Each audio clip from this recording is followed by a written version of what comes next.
നിന്നെ കൊന്നിട്ട് ഞാനും ചാവുള്ളൂ. അടി ഭദ്രകാളി, ഇറങ്ങി വാടി. എന്താടി നോക്കുന്നത്? കരുണം പോലീസും നീയും തമ്മിലുള്ള ഇടപാട് നാട്ടിൽ മുഴുവൻ പാട്ടായി നാറി കിടക്കുമ്പോഴാണ് ഞാൻ വന്നത്. പോലീസ് മുങ്ങിയപ്പോ ഒരുത്തരും കിട്ടിയില്ല നിന്നെ കെട്ടാൻ. ഞാൻ കെട്ടി. അതാണ് എന്റെ ആത്മാർത്ഥത. ആ എണ്ണ നിനക്കിപ്പം വരില്ല. എനിക്ക് മാത്രം ഇവിടെ ചോറില്ല. അല്ലടി, എന്താ കണ്ടൂടെ ചട്ടി? പഴയതിൽ ഇനി ഇതും കൂടി ബാക്കിയുള്ളൂ. ഇതും കൂടി ഒന്ന് ഉടച്ചു തന്നായിരുന്നെങ്കിൽ എനിക്ക് പോയി പുതിയത് വാങ്ങിക്കായിരുന്നു. പിന്നെ അത് ഉടച്ചു തുടങ്ങാം. ഉടക്കാനാ പറഞ്ഞത്.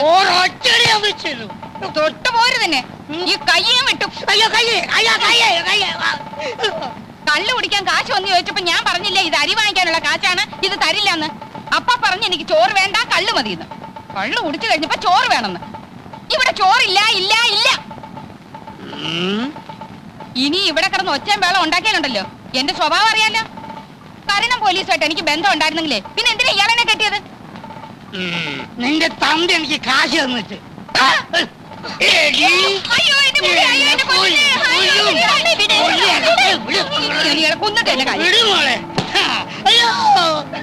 അവളെ വിടടി, എന്നെ കൊല്ലട്ടെ. ഞാൻ ചത്താ അവക്ക് കരുണം പോലീസില്ലേ? പിള്ളേരുടെ മുന്നിൽ വെച്ച് തോന്നിയാസം പറയരുതെന്ന് ഞാൻ പറഞ്ഞിട്ടില്ലേ? കരുണം പോലീസുമായിട്ട് എനിക്ക് ബന്ധം ഉണ്ടായിരുന്നെന്ന് തന്നെ കൂട്ടിക്കോളൂ. നിങ്ങളുടെ ഓന്റെ ഭാര്യ പതിവ്രത ആയിരുന്നല്ലോ. എന്നിട്ട് എന്തേ അവളൊരു ലോക കളനെ പറ്റൂ? മുട്ടയെന്ന് വിരിഞ്ഞതിന് മുമ്പ് അവൻ ജയിലിൽ കിടന്നില്ലേ? ഇപ്പോഴും ആളുകളെ പറ്റിച്ച് നടക്കില്ലേ?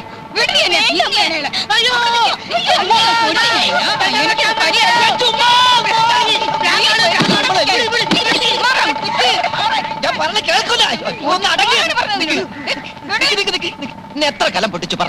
എനിക്ക് ചോറ് തന്നില്ല. ചോറ് വേണ്ട, ആ അരിയുടെ കാശിന് കള്ളു മതി എന്ന് ചേട്ടൻ പറഞ്ഞാണ്. അതന്നെയല്ലേ സംഭവം? ഇന്നെങ്കിലും വല്ല പുതുമ ഉണ്ടാവും ഞാൻ വിചാരിച്ചു. ഉണ്ടായില്ല. കലത്തിന്റെ കാശ് വേണം, അത്രയുള്ളൂ. ഞാൻ തന്നേക്കാം. അയ്യോ, പ്രശ്നം തീർന്നല്ലോ. തീർന്നല്ലോ. ഈ രൂപ രാജഗോപാൽ എന്റെ പേർക്ക് മണി ഓർഡർ അയച്ചതാ നിങ്ങൾക്ക് തരാൻ. ആണോ? എങ്കിൽ എനിക്കിതായ്മുട്ടി ഇവളിപ്പോ അവനെ തെറി പറഞ്ഞിട്ടുള്ളൂ. എങ്ങനെ പറയാതിരിക്കും? അവന്റെ ഈ പെമ്പിള്ളാരുടെ തള്ള രണ്ടാണെങ്കിലും തന്ത നിങ്ങൾ തന്നെയല്ലേ. പെങ്ങന്മാർക്ക് ചെലവിന് കൊടുക്കേണ്ടത് ആങ്ങളയുടെ കടമയാ, ഇല്ലേ അയ്മുട്ടി?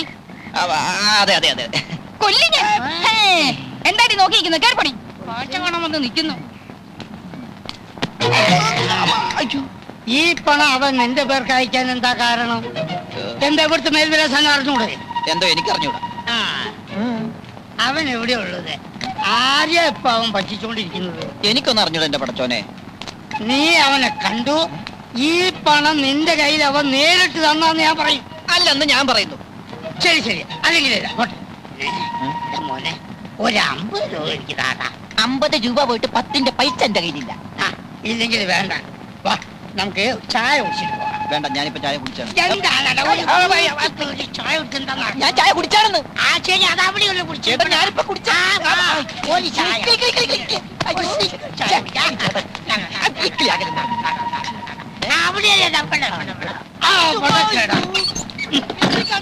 അതെ, വാതിലടിച്ച് കുറ്റിയിട്ടതാ.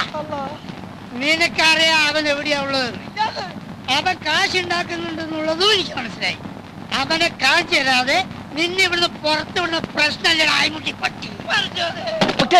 എന്താണോ ഡോക്ടർ അച്ഛനും അമ്മയും വന്നിരിക്കുന്നു. ഡോക്ടറിന്റെ അച്ഛനും നോക്കെത്താ ദൂരം വരെയായിരുന്നു പാടം.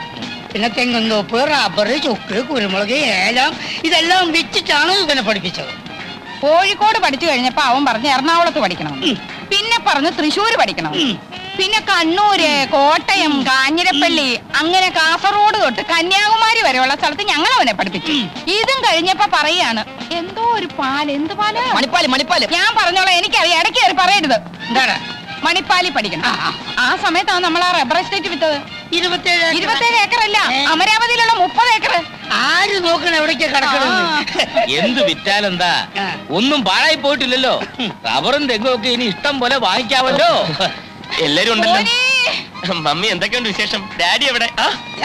ഡാഡി അങ്ങ് ഒത്തിരി ക്ഷീണിച്ചു പോയല്ലോ. ആളെ കണ്ടിട്ട് മനസ്സിലായില്ല. സുമേ, ലതേ, അയ്മുട്ടി ഞങ്ങളെയൊന്നും ഓർക്കുന്നില്ല. ഒരു എഴുത്തുമില്ല, ഒരു ഫോൺ പോലും ചെയ്യാറുമില്ല. ഡോക്ടർക്ക് എവിടാ ഇതിനൊക്കെ സമയം? മമ്മി, ഡാഡി, ഇത് ആശുപത്രി ഓണർ കുമാരൻ തമ്പി. മാധവൻ തമ്പി. ഓ, മാധവൻ തമ്പി. ഞങ്ങൾ വേണ്ടതുപോലെ പരിചയപ്പെട്ടു. ഡോക്ടർ ഡ്യൂട്ടിയിലല്ലേ, ഇവരുടെ കാര്യം ഞാൻ നോക്കിക്കോളാം. അത് വേണ്ട, അവർക്ക് പോകാൻ തിരക്ക് കാണും. തിരക്കില്ല, ഞങ്ങൾക്ക് ഒരു തിരക്കുമില്ല. അപ്പോഴോ കൈമുട്ടി ഇറങ്ങാൻ നേരത്തെ കാറ് കേടായി, പിന്നെ ഞങ്ങൾ ലോറിയിൽ അല്ല ബസ്സിലാവുന്നത്. ഡോക്ടറെ, എല്ലാം ഒരു നിമിത്തമായിട്ടാ എനിക്ക് തോന്നുന്നത്. അല്ലെങ്കിൽ തന്നെ ഡാഡിയും മമ്മി ഇന്ന് ഇവിടെ എത്തിച്ചേരുവോ? വന്നാട്ടെ, ഞാൻ അവരെ വീട്ടിലേക്ക് കൊണ്ടുപോകാം. അത് വേണ്ട, ഒന്നും പറയണ്ട, ഒന്നും പറയണ്ട. വന്നാട്ടെ, നമുക്ക് വൈകിട്ട് കാണാം. കേറ്, കേറ്, വേഗം കേറ്. ഞാൻ പറഞ്ഞു ചേച്ചി, മക്കളെ കയറി. മോനെ നീ വേഗം വരണേ. Okay, sir. എന്നെ പിടിച്ചൊരു മുറിക്കകത്തിട്ട് പൂട്ടി. കഞ്ഞിവെള്ളം പോലും തന്നില്ല. ഒടുക്കം അലക്കമ്പരിൽ നിന്ന് വാടക കൂടെ തുണി ഒപ്പിച്ചു. എനിക്ക് വേറെ നിവൃത്തി ഉണ്ടായില്ല രാജഗോപാല. സാരമില്ല, ഇന്നുകൊണ്ടെല്ലാം തീരുമല്ലോ.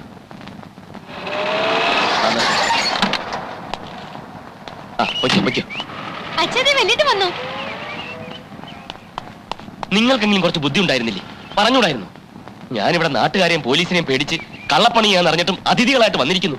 മനുഷ്യനെ കൊലയ്ക്ക് കൊടുക്കാൻ ദ്രോഹികൾ. എല്ലാ കാര്യവും വല്യേട്ടൻ അറിയാവുന്നല്ലേ? മിണ്ടി പോകരുത്. മോനെ, അവിടുന്ന് ഇറങ്ങുമ്പോൾ ഞാൻ പറഞ്ഞാണല്ലോ എന്നെ അന്വേഷിക്കരുതെന്ന്. ഞാൻ നിങ്ങളുടെ ആരുമല്ല, ഇറങ്ങിപ്പോണം. ഒരു മാസത്തിനകം ദാമുവേട്ടൻ ഓഫീസിൽ നടത്തിയ തിരിമറി പിടിക്കപ്പെടും. മാലതി ഇടത്തി പറഞ്ഞെന്താണെന്നറിയോ? ദാമുവേട്ടൻ ആരുടെയും മുമ്പിൽ ഇന്നുവരെ തല കുനിച്ചിട്ടില്ല. പിടിക്കപ്പെടുന്നതിന് മുമ്പ് രൂപ ഏർപ്പാടാക്കിയില്ലെങ്കിൽ കൂട്ട മരണമേ നിവർത്തിയുള്ളൂ. ദാമുവേട്ടനും മാലതിയേട്ടത്തെയും 3 മക്കളും. അന്ന് രണ്ടും കൽപ്പിച്ചിറങ്ങിയതാ ഞാൻ. അപ്പൊ ഞങ്ങളൊന്നും നിന്റെ ആരുമല്ലേ രാജാ? അതൊന്നും ഇപ്പൊ എന്റെ തലയിലില്ല. അമ്മ മരിച്ചതിൽ പിന്നെ മാലതിയേട്ടത്തെയായിരുന്നു എന്റെ അമ്മ. അച്ഛൻ അന്നും കള്ളം കുടിച്ച് നടക്കുകയായിരുന്നു. അതിന്റെ ഇടയിൽ നിങ്ങളെ കെട്ടുകയും ചെയ്തു. ഭാര്യയുടെ അനിയനെ പഠിപ്പിക്കേണ്ട കാര്യമൊന്നും ദാമുവേട്ടൻ ഇല്ല. ഒടുവിൽ ഞാൻ കേസിൽപ്പെട്ട് ജയിലിലായപ്പം എന്നെ രക്ഷിക്കാൻ വേണ്ടിയാ ദാമുവേട്ടൻ പണം തിരിമറി നടത്തിയത്. ദാമു നിന്റെ ചേച്ചിയെ കെട്ടുന്നതിന് മുൻപ് നിന്നെ ആരാ പൂച്ചിയത്? ആ കണക്കൊന്നും ഇപ്പൊ പറയണ്ട. ഞാൻ ലോക്കപ്പിലായിരുന്നപ്പം എന്റെ മകൻ കാരണം എന്റെ മാനം പോയി എന്ന് പറഞ്ഞുകൊണ്ട് കുടിക്കുന്ന കള്ളിന്റെ അളവ് കൂട്ടിയതല്ലാതെ അച്ഛൻ എനിക്ക് വേണ്ടി എന്ത് ചെയ്തു? എന്നെ വന്നൊന്ന് കാണാൻ പോലും കൂട്ടാക്കിയോ?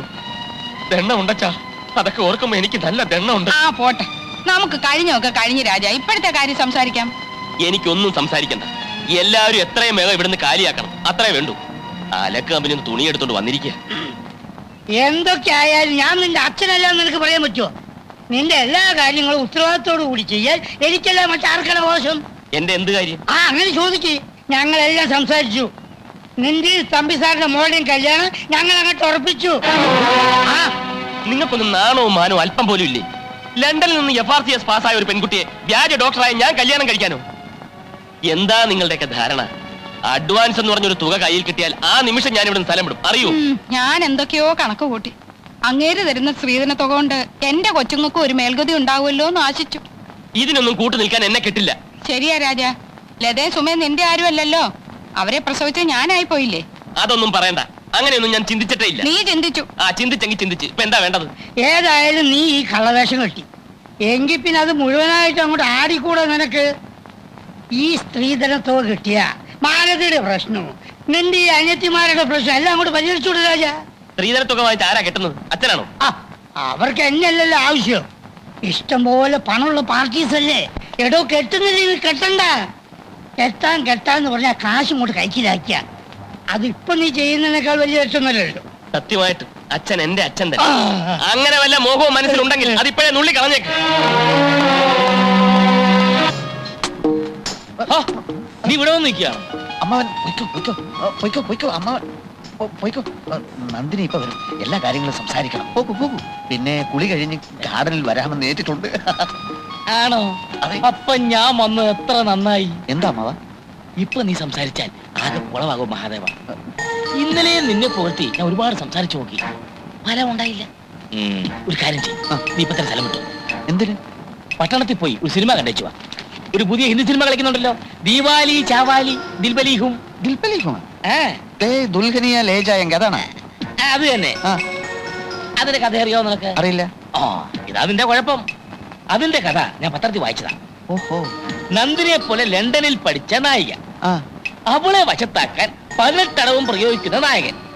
അതിൽ 18 പഠിക്കണമെന്നൊന്നുമില്ല. ഒരു 4-5 അടവെങ്കിലും പഠിക്കാതെ ഇനി നീ അതിനോട് സംസാരിക്കണ്ട. അത് അപകടമാ. അച്ഛനിൽ സിനിമ കണ്ടേച്ചുവാ. അത് എങ്കിൽ ഞാൻ നന്ദിനിയെ കൂടി വിളിക്കാം. ഞങ്ങൾ ഒരുമിച്ചൊരു സിനിമ കണ്ടിട്ട് ഒരുപാട് നാളായി അമ്മാവ. എന്താ മഹാദേവ നീ ഇങ്ങനെ വിവരക്കേട് സംസാരിക്കുന്നത്? അവൾ ആ സിനിമ കണ്ടാൽ നീ പ്രയോഗിക്കുന്ന അടവെല്ലാം സിനിമയെന്ന് കണ്ടുപഠിച്ചാണെന്ന് അവക്ക് മനസ്സിലാവില്ലേ? Correct correct. വിട്ടോ, സ്ഥലം വിട്ടോ. രൂപ എന്റെ പിന്നെ ഇത് ഞാൻ തന്നതാണെന്ന് പറഞ്ഞിട്ട് അമ്മാവരിന്ന് നന്ദിനിക്ക് കൊടുക്കണം. ഇത് നന്ദിനിക്ക് ഞാൻ കൊടുക്കണം. കൊടുക്കണം. കൊടുക്കാം. ഓ